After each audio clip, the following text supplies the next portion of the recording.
Hi, folks. Welcome to another episode of Weekly Geek Chat. We are Grown A Geeks, and we are doing our 2024 year-end wrap-up. We're going to talk about all the TV shows and movies that we enjoyed through the year. But without further ado, let's get into our 2024 year-end wrap-up.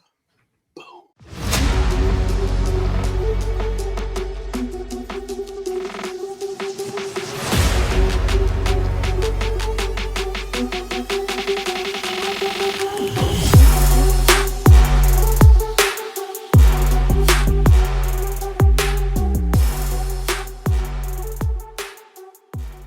And we're back. Okay, so 2024, man, there was so much stuff to watch. There was a lot of good stuff to watch. Randy's always reminding us of all the good stuff that we've forgotten about.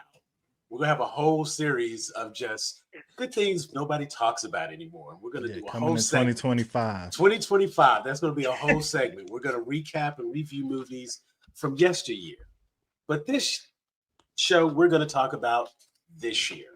So, how do we want to go? Do we want to just pick your list? We can just ran through, discuss maybe a top three, your favorites of the year. Do you want to separate movies from TV shows or just the best of the best?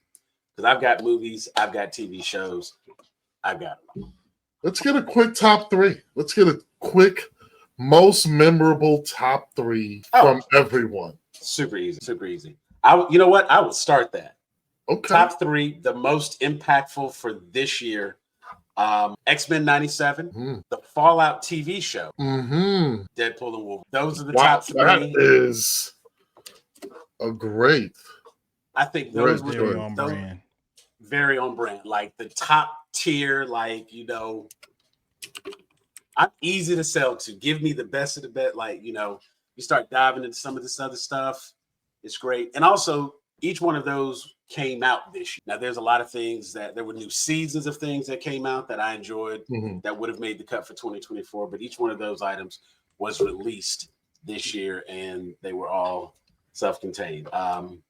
X-Men 97, I wouldn't be surprised if that makes. I felt like every one of the lists that I looked up for the year end, X-Men 97 made the cut every single time. Some of the other things that were on those lists, I had not watched all of them. Fallout was one for me personally, just because I've been playing the Fallout games since Fallout 3 and then Fallout 4, New Vegas. I was literally playing Fallout 76 earlier. So I've been with the Fallout games for some time and spanning in multiple replays. So being able to see that big and on screen, I can co-sign that if you're playing 76. Yeah, like being able to see that big and on screen, that was a big deal. Deadpool and Wolverine. I think the thing that makes Deadpool and Wolverine so air quoting impactful is that is the first step to Marvel having control of all of the good IP from Fox and being able to bring all of those characters over.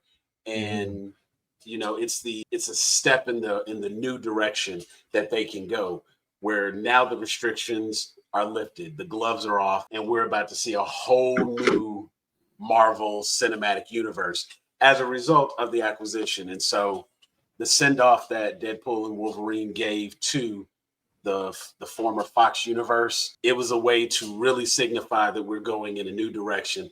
Let's put all of this to rest and look towards the future. So X-Men 97, we did a whole ass season review. Go watch those. We've talked at length on the greatness of that. So that's but those are my top three. There are other items that made the list overall. So when we get those opportunities, I'll bring those up. But who would like to follow? Not a hard list. Because we saw some squirming. I saw some squirming. You had to go through that list like, oh snap. Oh yeah. Well, I just was like, I will say like X-Men 97 definitely is on my top. I try to, when I do stuff like this, say different stuff so we don't all be talking about the same thing. But I can't lie and leave X-Men 97 off. That's Right. my favorite Marvel IP, even though, I hate what they did to my boy. Hopefully, what they do in season 2 ain't some BS. Whatever Bo DeMaio did must have been terrible, because usually when they make something that good, people be like, hey, we can find a way to sweep this under the rug, player. Okay. But he must have been wilding the fuck out, because I ain't never seen nobody make nothing that good and then be like, yeah, we can't figure it out. Right. We can't figure out how to swing that. It's gonna be one of those things. Bo gonna get a check, he just don't get no credits. That's how that's gonna wrap. That's how that's gonna go. Like, just let him write it in secret. Right. You know what I'm saying? He got to ghostwrite this thing. He's just a super talented grimy nigga. Drop that or just a super did something. Yeah. I thought they let Mo Badayo write it. Exactly. But okay, my other two, Wicked was probably my most anticipated movie of the year, and as I said in our review of it, it delivered. In my opinion, I was not disappointed. It actually exceeded my expectations. So, Wicked for sure in movies. And the third one, Avatar: Last Airbender. I'm on record. That's my favorite animated series of all time. Yeah. M. Night Shyamalan, it's on site for you for the rest of the time where we are on the same mortal plane. It's on site for you, player, for what you did to the movie. So when the show came out, obviously there's trepidation because one live action adaptation didn't go well. There's a lot of drama, the original creators pulling out, all this other stuff. And I would have to say, like, we had a review of Avatar, and as far as adaptations go, as far as the new things that they showed us in the show that we didn't see in the original animated series, the way they kind of condensed things, it still really did feel like you got a complete of the story in this way. And if you haven't watched the cartoon, I think the live action series would probably prompt you to go and watch the cartoon, so you can kind of, if you want to know what happens next, see it in animated form first. So I think in terms of it being is an adaptation that feels like a companion piece to the original series and not a replacement.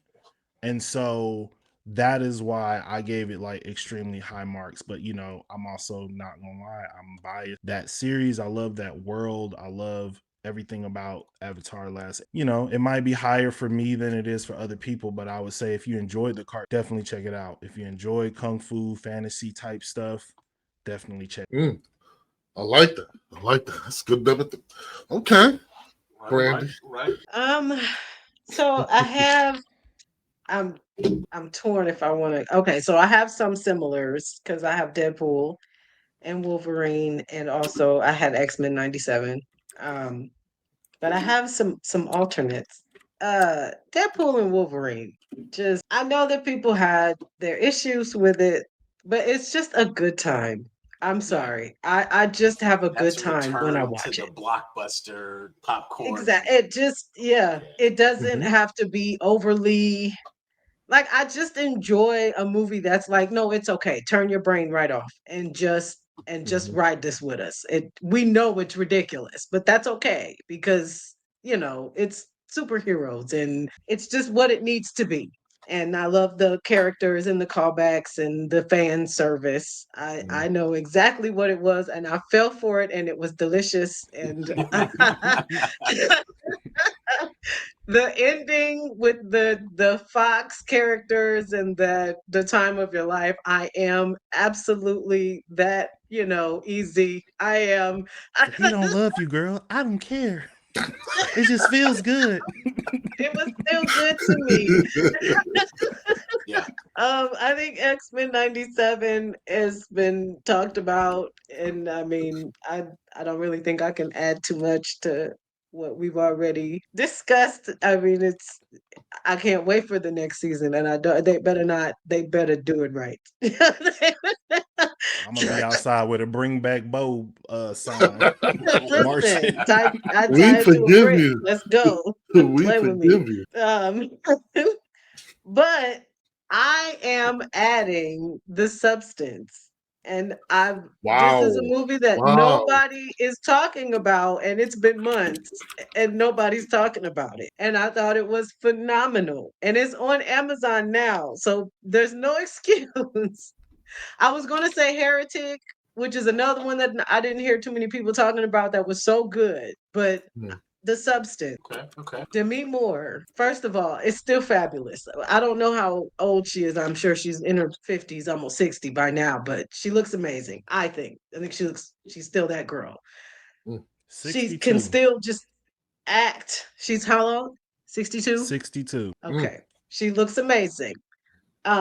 But the movie itself was so unlike anything I have ever in my life seen. I can't tell you the last time I watched the movie and I had no idea what was going to happen next. Like I really was like, and what would happen? I was like, well, I didn't see that at all. I don't know what the hell is happening in this movie, but I can't stop watching it. I don't like body horror. I am not a body horror person. I don't like Hostel. I stopped watching the Saws after like the second movie. I was not expecting the gore in this movie.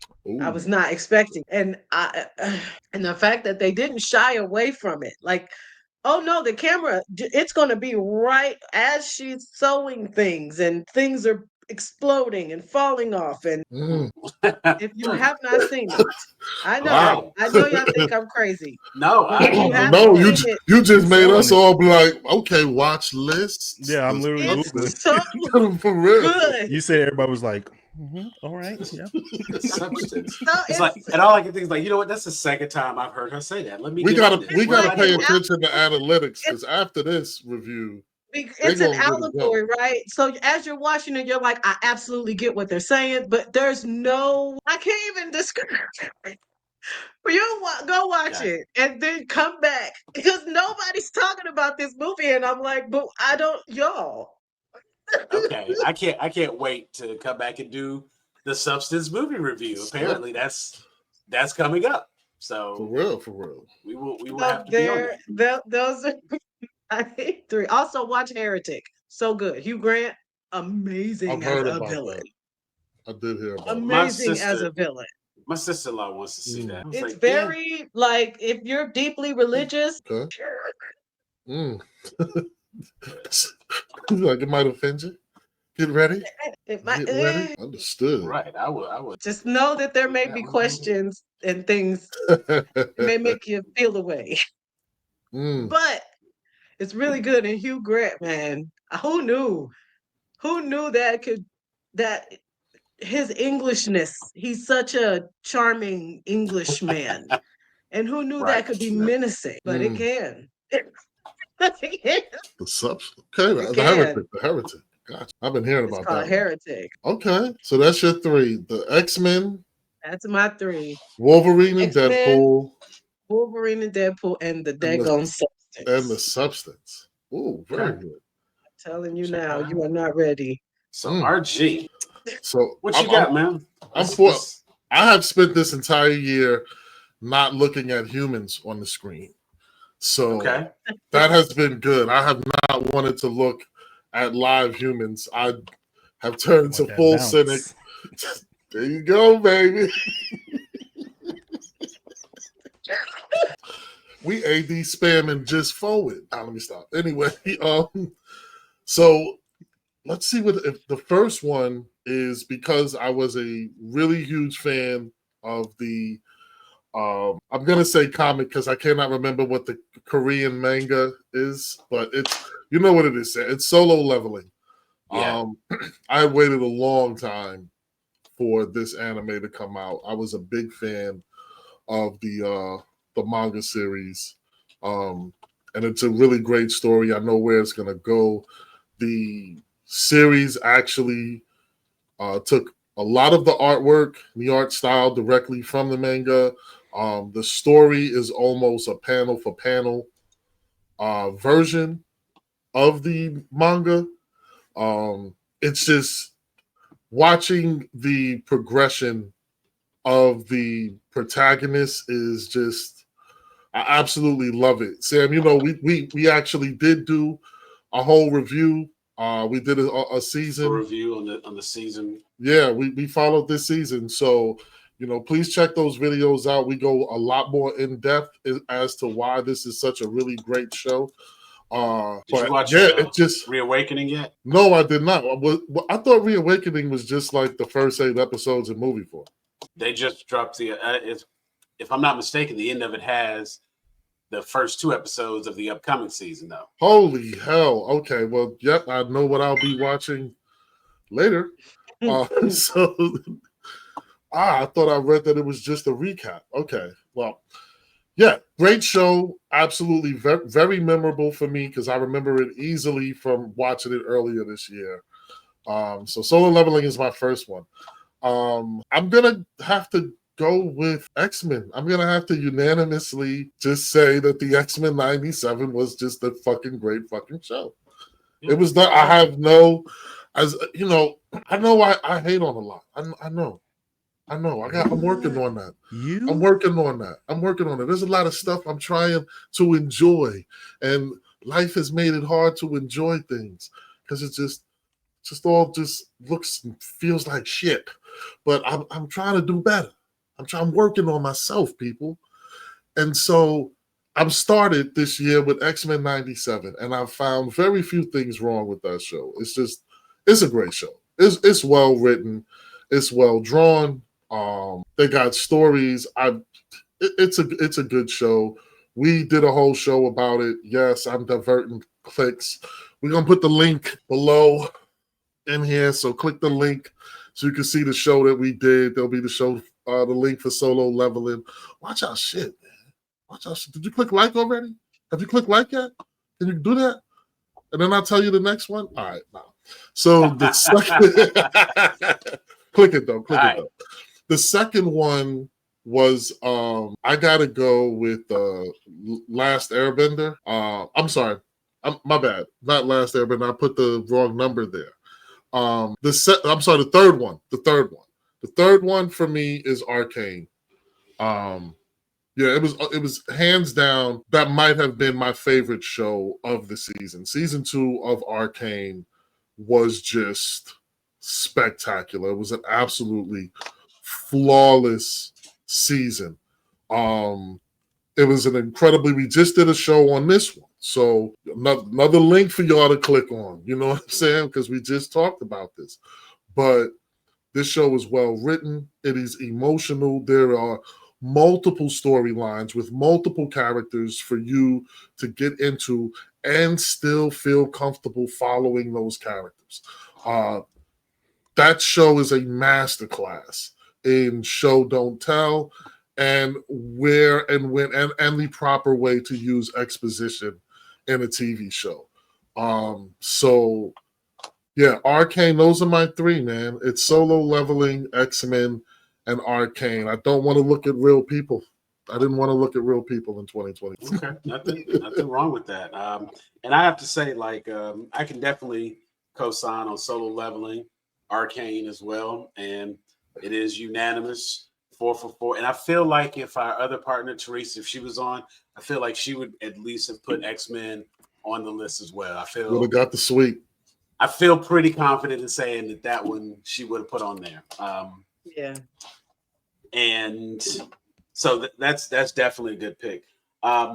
In addition to our top 3s, there were obviously lots of shows, lots of movies that came out this year. And so there were going to be others that still deserve recognition, even though they may not have been at the top of the list. I think now would be a good time to include some of those. And if you have any that really stick out that you want to mention, feel free. We'll put it in and we'll just throw them out as they come to us. As we get to talking, there'll be more that I remember and be like, oh, yeah. Because when I nominate Agatha. Agatha all along. I nominate Agatha. Agatha wasn't. Yeah. Definitely an honorable mention. It was an honorable mention. Yes, definitely. Yeah, sure. It was entertaining. I was engrossed. I finished the series. I was if nothing else by the story. It is absolutely worthy of of a guaranteed spot on a top 10 list for the year, I would have no problem putting it on the top 10 without a second thought. And as we were just doing our top 3, that's like really condensing it down. You have to get the ones that are the most impactful. It's hard to find that space when it's just those, because it's like it's still going to get eked out as it's a TV show versus a movie and things like that. And being able to binge it all in a day as opposed to having to wait. There's all different kind of factors that make up the voting. So yeah, Agatha, without a doubt, that's a good addition. And I think I think Agatha is important too, because I feel like people are still, I mean, we've had this conversation before. People are still kind of Marvel's lost it. And then it's like you have to sit people down and be like, let's go through the last like 5 things that Marvel put out and tell me, did all of these suck? Right? And then you have to be like, yeah, all the stuff that you talking about is from like actually like 2 or 3 years ago, and you just holding on to that. And there's actually some new good things that have come. So I think Agatha is important in that, and just showing like it's not that Marvel can't make good TV shows. It's not that like lost it. It's just that they probably, they had a lot going on. They've had to pivot, and I think it kind of shows like they're pivoting in the right direction. They're getting back to it not just having to be like this blockbuster thing, but it's like we're picking actors who are the right actors for the characters, and we're picking stories and engaging. And yeah, I would agree with that. I would also say like this has been a big year for like sequels and follow, because like Deadpool and Wolverine was on most people's lists, and that's a Beetlejuice. Sequel. Beetlejuice. Inside Out 2 was good. The new Bad Boys that came out this year was good.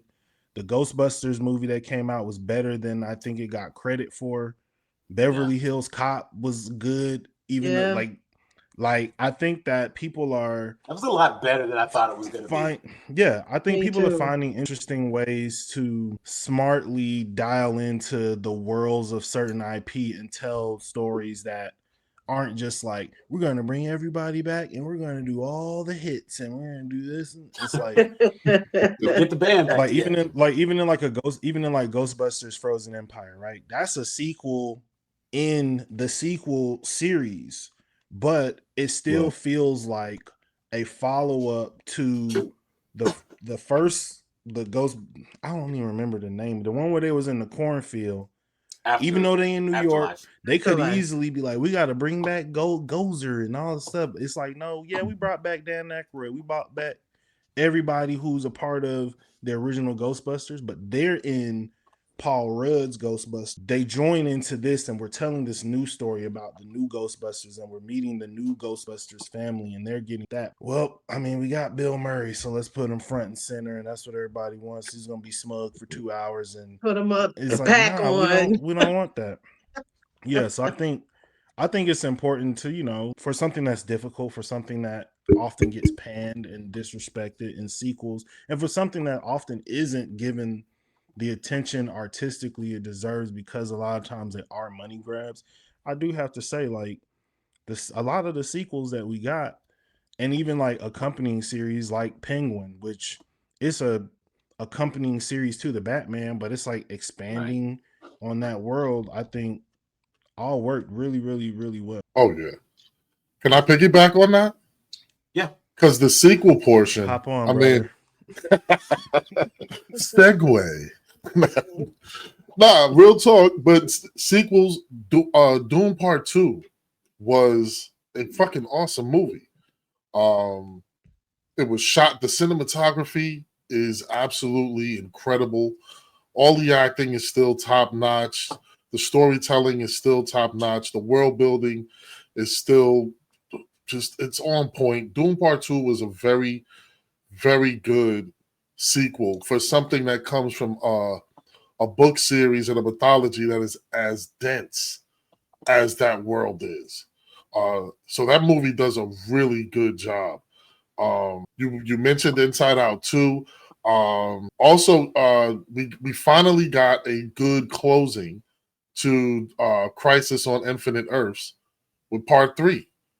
Yeah. So that gave a really good summation and kind of just some closure to the animated world of DC. And watching, and I'm gonna jump on that part. Mm-hmm. When I watched Crisis on Infinite Earths, the animated, the 3-part animated movie from DC, the first one, okay, solid. It's what I expect. It's, wasn't phenomenal. It was just the standard good. The second part 2 was like, what? Everything was like just so left field, and we read like the comics and we was confused. It's like they forgot what story they were trying to tell, and they were trying to shoehorn in this other story separately, and it was like, okay, get back. And I was saying how disjointed and disconnected it was. Mm-hmm.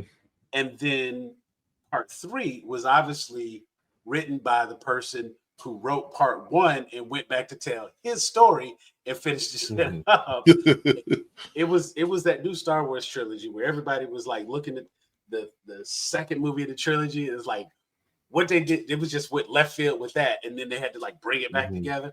That's what this felt like. But when we got to this third movie, it was like literally everything that I was complaining about. It almost felt like they were doing it intentionally to make the recap even better. Right, to set up the solution, the resolution for everything. Yeah. Right. And it was like they did stuff, and of course it was noticeable. It was so obviously noticeable and wrong and just off that when they came back in the third one, it was like, oh, they did that so they could do this. Yeah. Okay, you're not slick. I see what you did there. And it just made that third movie so much better. And when we were talking about even the art style, because now Jeff got me just looking at everything, and I just be nitpicking how everything damn looks, especially if it's animated. Like, why they draw it like that? But why the line so thick? Right, like for real, he screwed that. I watched half of that movie. Like, you know what? This whole thing. Okay, Jeff, like, I would not have noticed this. Right, like you know what? Not said, man, the outline. And I was this is the thing though. You would have noticed it. You would have been like, "It's something about this that I don't like." Now you just know what it was. Now I know what it is. I don't like exactly. Thank you. But when we were watching this, the way they integrated the various animated universes together in the story, it was lovely. And with that being Kevin Conroy's last performance, is like it was great. Episode or part 3, Crisis on Infinite Earth, that was fantastic. I would like to add one to anime, and this is one we talked about. It was actually recommended to me by RG, and it was one I had never heard of. It was super random. But Frieren Journeys In, or Beyond Journeys, that was an anime that I had like no context for what it was, and he was just like, "You got to watch this. You got to watch this." And I found every waking moment. I was like, it took me no time to get through this series. In fact, I got caught up so quickly. I was mad because I thought it was like done. And I like ran through these episodes, and then I was like, oh, now I got to wait a week for a new episode. Oh man, you can't, don't do that. I was so upset because it had gotten so good. And I just, I wanted to get to that next episode. And I got through Attack on Titan in like a month because I was like, if I had free time, I was watching Attack on Titan. That was so good. So I was right off of that high, and he was recommending this. And I just finished another one he had told me about, and I was like, I don't know, RG. You kind of like, I don't know about your recommendations. And he completely redeemed himself. And so I watched Frieren Journeys. Redeemed himself.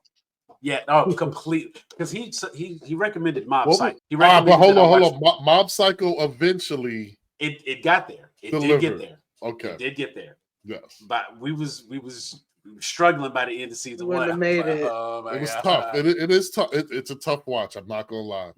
But what's really funny is they address everything that makes season 1 so difficult in like the first 2 episodes of season 2.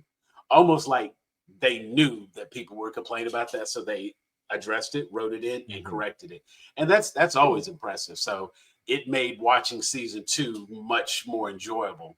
But Frieren Journeys In, it was the same thing. It was like, it was such a refreshing type of anime to watch. There was still action. There was a lot of story. It was all focused on character, and it was a concept that had not been explored that I'm aware of in an anime. There's this elf. Elves are immortal. You know, they live thousands of years, and she's with an adventuring party, and they defeated the demon, and we just follow her adventures. And she's now been alive for 400 or 500 years. Right. And here's the aftermath. She starts going back to visit places she's been before. And it's like, you look at it the same way you might look at like Highlander or any immortal. How do they cope as time goes on? The people they know. She doesn't look at the fleeting lives of humans because, they might get 60, 70, 80 years. That's nothing to her. That's nothing. No time has passed for her. So she doesn't even think in terms of the importance of those 80 years for that person, the impact she might make on their life versus her really not even caring. And then as you just watch, you get to realize like she did notice and she did pay attention and she does miss her friend. We got a show such on a it. good show. It's such a good show. We got there's another link you gotta add, my man. There's another link. You gotta check that one out. We got another whole show. And just one more that I want to give just an honorable mention to. Not gonna spend a lot of time, a lot of breath on it. I'm just gonna say go watch it. AMC Interview with the Vampire. Yeah. I loved that show. So good. It was so good. And I got into it. I haven't finished it. I haven't finished it, but I did get into it at your recommendation, and I wasn't as angry about it as I thought I was going to be. For sure. I like the characters. It does deviate. I like it, but I like how they did it. It made sense. There you go. It but see, that goes back to what we were just talking about, finding a way to take the IP and not necessarily reboot, but continue on and let it have its own legacy, be a part of its own legacy. Because the original book, Interview with the Vampire, was written in like the 70s, or it was written in the 80s, and it's about a story that takes place in the late 70s.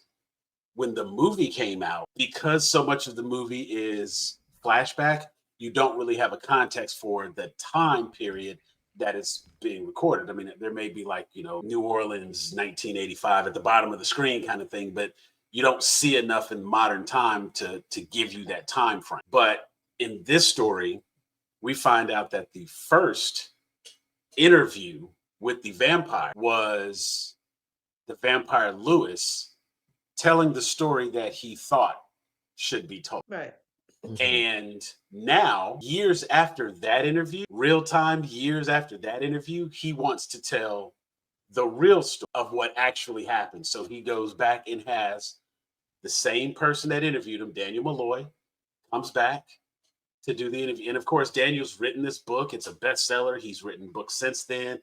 And he comes back to see Lewis. And of course, here's Lewis looking the exact same as he did in 1985 when they interviewed, and of course he knows that this guy's a real vampire and doesn't really know how to process that. But at the same time, I'm going to do an interview and this is going to be another bestseller and it's going to be great for me. And just their interactions, the vampires' interactions, like all of the, just this character stuff. Interview with the Vampire is definitely making my list somewhere for 20. Can I throw one more in there? Sure. I just want to make sure it doesn't go unrecommended. But Supercell, and I know Supercell was really good. Forgot about that. I feel bad. Was really good. It should have. You know why? It should have ended with stronger CGI. If they just had another $287,000. They probably could have made it a lot more memorable. But you sound like they just needed one more car in the shot. One more car needed to blow up. And they needed to hire two more dudes. Just two more dudes who knew how to do fire correctly. Like, can you just edit this power out a little bit so it just looks like. But I just to me it's just memorable. It's just it's black folk it's our British brothers, but you know, it's a black superhero movie. It's the beginning of a black superhero universe that is completely original, that is not tied to anything. I want it to win. Okay, I'm rooting for that one. I want that one to win. So Supercell, I have to bring that one up. I have a question I want to pose to the group. I want to start with Brandy because it piggybacks off of your great blank that nobody talks. And I'm sure there were some shows that came out that was our personal favorites, but nobody was talking about it.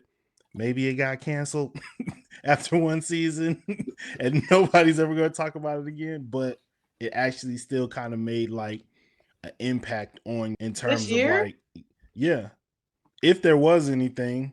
I mean, it doesn't have to be like it got canceled. That's just my personal track record. Like I watch a lot of things that end up being like one season. I do too. So I was trying to find a brother in the struggle, but maybe it's just me. I honestly Or I a movie. didn't watch a lot this year. I didn't watch a lot of TV. I don't know. My attention span is shot anymore. It's just like 2 episodes in. I'm like, that's enough. Yeah. The only No, I thing dig new that I watched really was Interview with the Vampire, and I still haven't finished it. And I didn't dislike it. I really didn't. I was enjoying myself. I don't know. My brain is rewired differently now or We having something. stuff to do. I get it. You know what? And this is gonna be like super duper cliche, but One Piece, season, I guess. Is that count? Which Was one? that this year? One Piece? Yeah. Was that this year? Yeah. Okay. So I liked One Piece. And nobody is really talking about it anymore. I feel like I think One Piece got renewed. I think they have a second season coming. Yeah, they've already. That's good. I didn't know. Yeah, One Piece has a second season coming. I don't think we're gonna get a second season of The Acolyte. No, it's already been canceled. and I mean, I would say as far as for like Manny Jacinto, I'll say that because he was fired. I was about to say like I would, given the way the story ended, I think there would have been more to explore specifically with his character and just having Osha and the stranger. The stranger. No. Manny Jacinto. Manny Jacinto. Like they never. Jacinto. He was the stranger. The two of them going off with him training her. That by itself is worth exploring. You know, the rule of two and how that all fits in. Because we had the whole Plagueis moment, you know what I'm saying? So at some point, we know Plagueis is going to be a threat and has to be taken out. I mean, there's enough there to create the story that fans are expecting. And I while I don't feel it was necessarily off track to start, I definitely think that there's enough there to go back to the path that want. And I just feel like that's one of those shows that it's like no matter what it does, it's got built-in hate. Like the only way that show would not have gotten hate is if a white man had been cast in the role Berg had been in, it would not have had any of the preemptive hate that it got. Right. Because Skeleton Crew has not gotten any of that.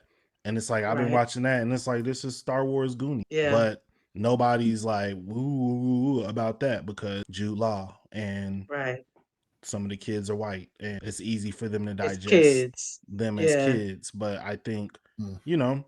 I don't know. As a true Star Wars fan, we got to bully those little. It's like our loss if we're not gonna. I kid. I don't. I'm not. It is what it is. It's like you. It's like it's a decent show. It's nothing to write home about, and it's just like okay, this is cool. But I do think it's really interesting, and this will be. We got to be careful not to tangent. But I do think it's interesting how much immediate support Skeleton Crew is getting, as if it's just this phenomenal show. When it's like they did nothing. They haven't done nothing. They've literally done nothing. Nothing has happened in the show that is. Or they haven't done anything on purpose. Everything has been an accident because this badass little boy who don't know how to stop pushing. But we'll get to that in our Skeleton Crew review in 2025. Yeah. And all I know is the Star Wars universe needs some more belts, and we wouldn't be having these problems. I'm trying to tell you. Speaking of unruly people, my like weird sleeper pick that nobody like, I literally have not heard. I haven't talked to anybody about this show. I haven't heard it mentioned. I haven't seen an article written about it. Nothing. Got canceled. It was on Amazon. It was called My Lady Jane. It is a I feel like I heard that. it's like a fantasy retelling of the story of Lady Jane Grey, who was like named. She was queen for like not killed and the throne taken away from her. But the story is basically Jane Grey is one of those girls who wants to read and pick her own husband and marry for love in a time where like none of that shit is happening. And on top of that, there's like this added fantasy element where there are regular people called Verity, and then there are people who can turn into animals. I forget what, but those people have been like basically outlawed. So people who can turn into animals are basically like hiding in plain sight. And there's like this underground society, and her cousin is the king, and all this crazy stuff happens. And it's it's like comedy, romance, action, fantasy. I very I much saw the previews enjoyed. to that. And Yeah, I was like, oh, that looks interesting. And then flat forgot about it. yeah, You're yeah. right. There was like no promo Wow. behind, but I And it think has this. great ratings. Yeah, 95% no, on Rotten Tomatoes, it was 82%. it was a very well done show. The story, like the way I'm explaining it, the story sounds very convoluted because there's like all the way that Right. they explain the world, the way that they write the characters' interactions with one another, how her different worlds blend together. It's all like, in my opinion, it was very, very, very well done. And I literally binge watched it in like 2 days. And then I was waiting for, hear something, and I just heard nobody talking about it. So I was like, well, I'll No. put that in the pile of probably not getting renewed. Maybe I'm the only person Things that that I liked it, love that they snatch away from me. pretty much. So if you like, I would say like if you like Bridgerton, if you like Lady Hawk, if you like things of that nature, if you like A Yes, Knight's Tale, which I would I definitely do. say check out My Lady Jane, and yeah, give it 1 or 2 episodes. And if the premise doesn't hook you, forget about it like everybody. I'm Dang. going to, honestly, because I swear I remember seeing that preview and being like, oh, there was a couple of them, of those kinds of shows that came out around that time, like of that time period. Yeah. Mhm. I think it fell into the like, is this bootleg Bridgerton slash all we watch on Amazon is Invincible, The Boys. And so it was kind of just like, I think I had I like just mean, finished like Gen V or The Boys, and then I was Mhm. just like looking for something on Amazon. And I oh, was like, okay. what's What's this? this? Okay. Okay. Huh. Filling the gap there. Mm. Okay. There was a really good show on Apple Plus that I watched, and I forget all the time that I have Apple Plus. I'm the person on that Rocket Mortgage commercial where it's like, how many subscriptions are you paying for? It's like, I bet you don't know. And it's like, damn, oh, that's right. What's this $4.99 on Apple? I don't even have an iPhone. Oh yeah, Mm. Apple, but there The was a best book, shows nobody's watching. right? For real. This is why I don't have them. And no, there was a television show called Dark Matter. I heard of this. And Oh, what's crazy is I read that book. So when I heard that it was gonna be a show, I had to check. And that show was great. And it's one of those things where like because we're already, I say already, but like because there's so much in 2020, like the last couple of years has been all about the multiverse. Dark Matter is about the damn multiverse. So it's like it's right in line with everything else I've been watching. And this is a version that was done so well, and it's a really good story. So whether it be the book, you can watch this TV series. It's a short story, well, not short story, but it's like it doesn't really seem like it needs a second season of story. So I think it'll qualify as like your one season. If they do a second season of this, they just make it up shit because there is no second book. It got renewed. It got renewed. You see, so it's like now That's they just out interesting. here. They just out Ain't here. nobody watching, so they can do what they want to do. They can do. There you go. You're absolutely Because right. whoever's in charge, look, whoever's in charge of promotions at Apple, they just collecting a check. because I'm pretty sure there's I so could many get Apple good TV for shows. free. But the crazy thing is For like 6 they months. be having heavy hitters Yeah. on their shows. Like Yeah. I'll be Yeah. like, how the heck? How did I know so and so had a dang TV show on Yeah. Apple TV? Like And the shows are actually crazy. quality. Like they're well made. Yeah, They're crazy good big shows. stars. Like, cause you know my girl I- Haley Steinfeld had that Emily Dickinson show. I blazed through that.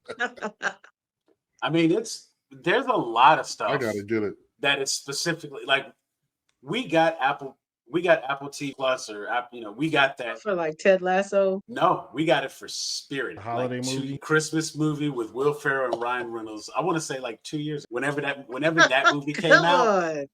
right? Whenever that movie came out, that was when we got the service, and it was just one of those things. Like I'm sitting here in the office, and one day I clicked on, you'd be scrolling through, and the button hit wrong. And I clicked on Apple TV and I was like, wait. And it was like, it took me to the menu. And I was like, I thought for sure that like my son was signed in or something. But no, lo and behold, we're signed in. It's our subscription.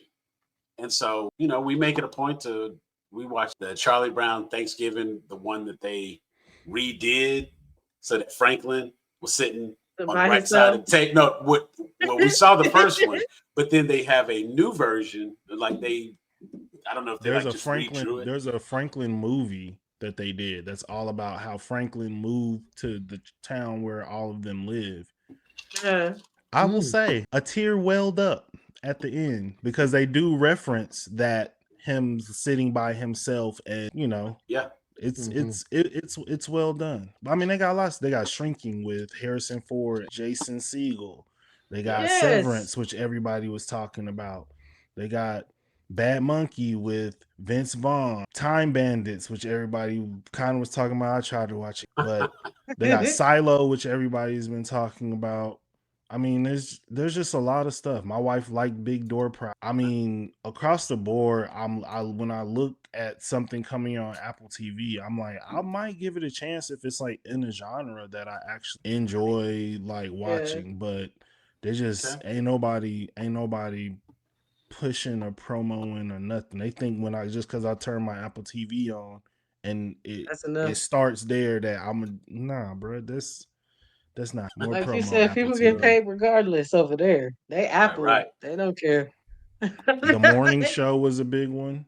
I was about to say, they're like, call Jennifer Aniston and tell her we want to do a show. Foundation, that's my shit. Yeah, Foundation. I've been meaning to get into Foundation.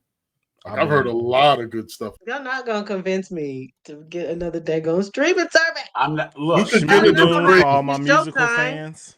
You could get it for free for 3 months. Yellow Jackets is coming back in February. You know what? Then that's a whole other conversation. But I let Showtime go when what was the show Don Cheadle had? House of Lies. House of Lies. Yeah. I ordered Showtime just for House of Lies. But they don't release it because I would just get the free and binge and be done with it. But no, they drag it out. Of course, they got to make sure they get. They got to make sure they get a couple months. They said 3 months. Okay, 13 episodes. Now you can have Good to luck wait watching until the finale. all of the episodes are out at once and then miss all of the conversation, or I have to get it and then watch it 2 weeks. Yeah, they do. It's just terrible how they do. Right? Terrible now. This new way of doing things. Don't you want another month? Don't you want another month? See, and the crazy thing is, I got so used to being able to watch everything all at once. Yes. And now they're slowly making me go back to week by week, and I have like 4, 5, 6 different things that I got to watch. This gets released on this day, that gets released on that day, and I'm like, the whole point of streaming was to get away from this day. You just have cable and DVR it all, and just sit down on my off day and watch everything on a Sunday like it used to do. Because of course it's like, well, new episodes on Wednesday, Commander, new episodes of Skeleton Crew on Tuesday, and then it's like some of the animes, new episodes on Thursday. It's like I just wait till the weekend and watch everything. I just hate it. Hate feeding the machines. They're gonna get their money. So, all right. Did anybody have? Ain't even signed in. we have 2 different Hulus, and I was like, ain't no point in us paying for all of it. So we're gonna keep yours and cancel mine. You got the ad-free one. I was paying the $4 with ads. So what's the point? Like, I'm paying to watch commercials. That's a book. Like, we're not doing that. It's just a pain to sign in on the TV. Like, it just is a pain to do, and I'm just like, I don't care. Yeah, if I don't have my phone nearby, it's like a wrap. Like, all right. The sad part is, I just go into another room. Like, we're not signed in on this TV. Okay, let me go back in this room. Can't even watch where I want to watch because it's not signed in right there. See, we ain't doing all that. We're not doing that. It's too much. Too much. Does anybody have any other movies, TV shows that just they need to get out of the system before it's all up? And that's from the 2024 list. I mean, of course, there's a lot of good things we've watched this year, but because we get ready to head into 2025, a lot of things I'm looking forward to. But Jeff, I was gonna say also there was a lot of really good. Speaking of not watching humans, there was a lot of good animated shows that came out this year. I know we talked about Arcane. Definitely go back, watch those. Click on that QR code; it'll take you wherever you need to go. But the Teenage Mutant Ninja Turtles released a cartoon series on Paramount, basically paying piece to the Mutant Mayhem movie that came out. The art style is amazing. The stories are really am enjoying this fun young preteen interpretation of the Turtles. They feel like New York kids to a degree, and I really, really like that. There's a show that Disney Plus just released that's a part of the Inside Out world called Dream Productions. So if you saw Inside Out 2, they show you like where dreams are made, and it's like a movie studio series that's based on characters that basically create Riley's dreams for her.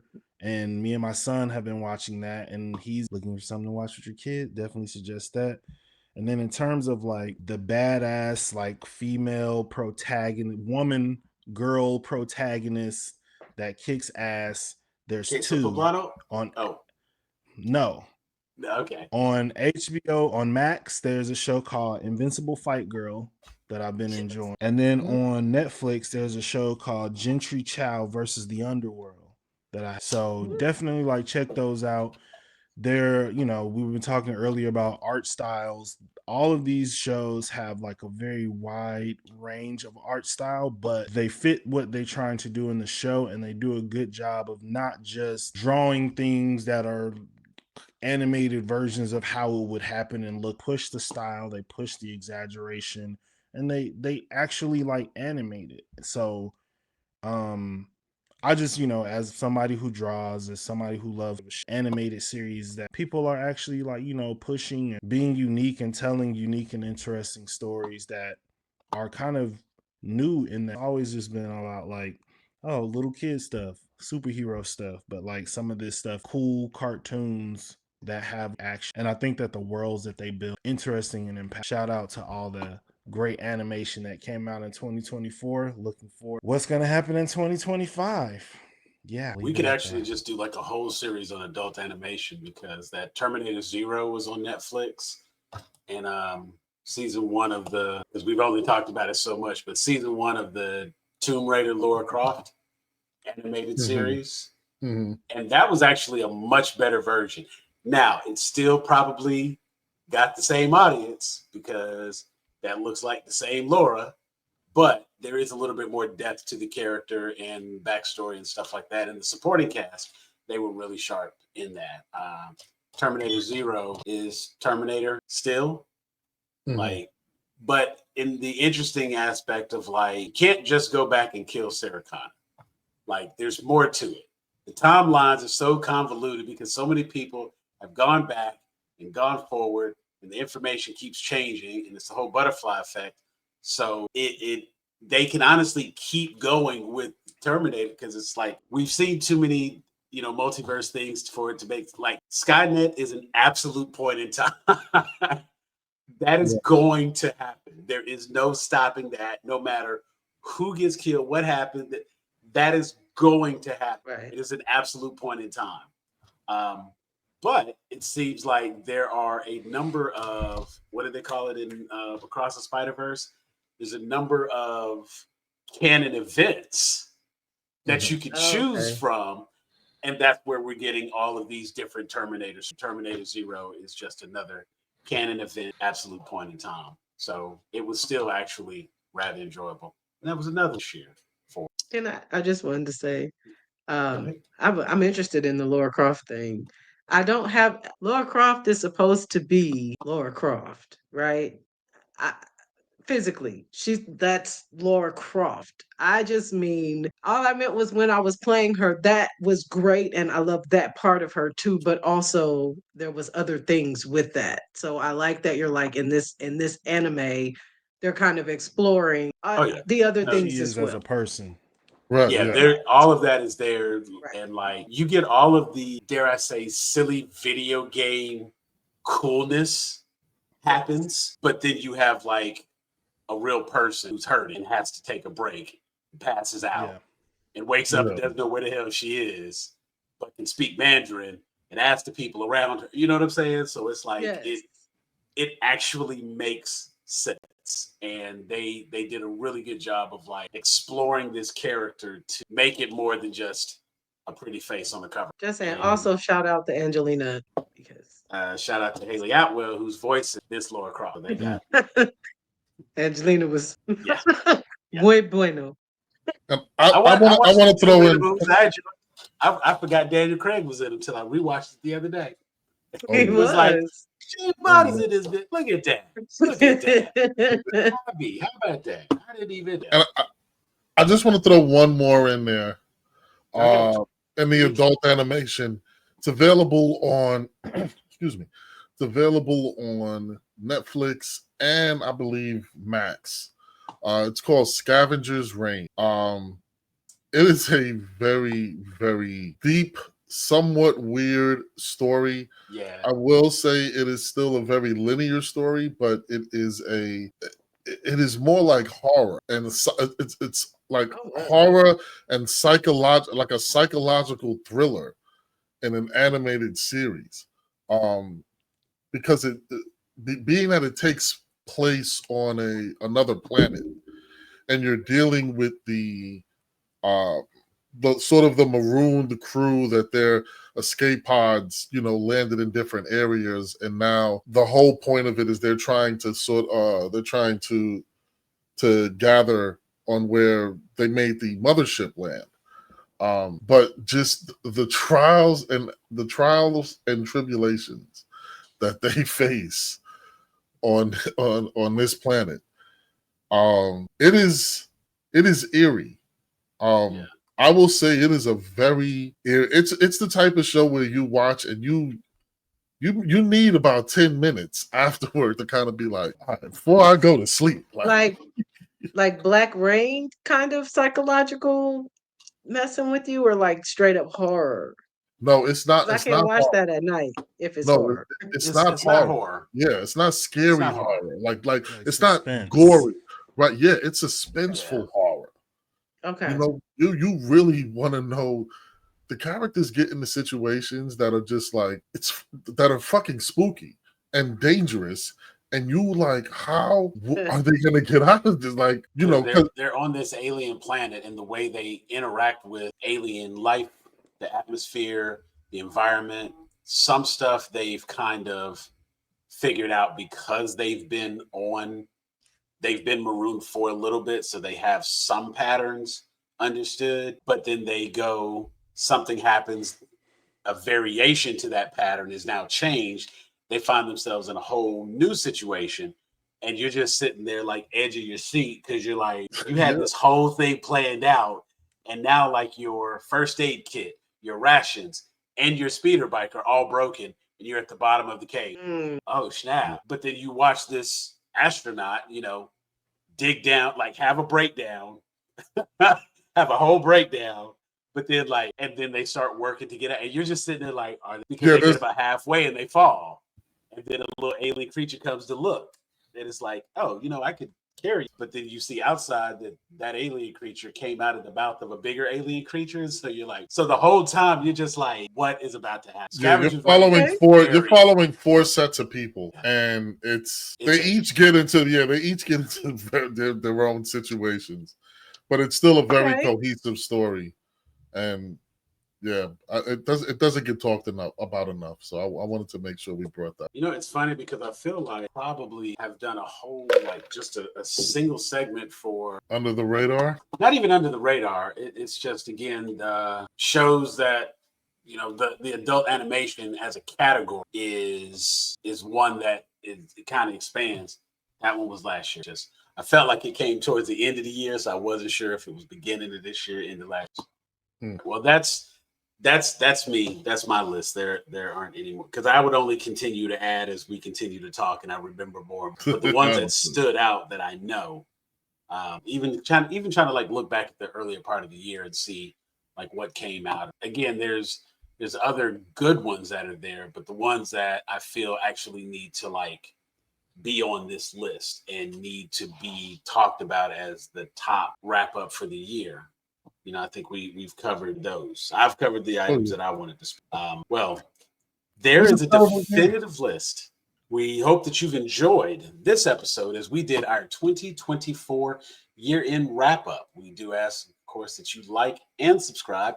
Follow Grown A Geeks everywhere you find the content you're looking for. We're there to talk about it with you. So make sure to leave your comments down below and let us know what you think should actually be included in this list for the year-end wrap-up, the 2024 top movies and TV shows. If there was something that you thought should have made the list and didn't, leave it in the comments below. Without further ado, we appreciate you being here with us. Thank you for watching. For Brandy, RG, Jeffrey, I'm Elder Geek Sam, and we are out of here. Peace.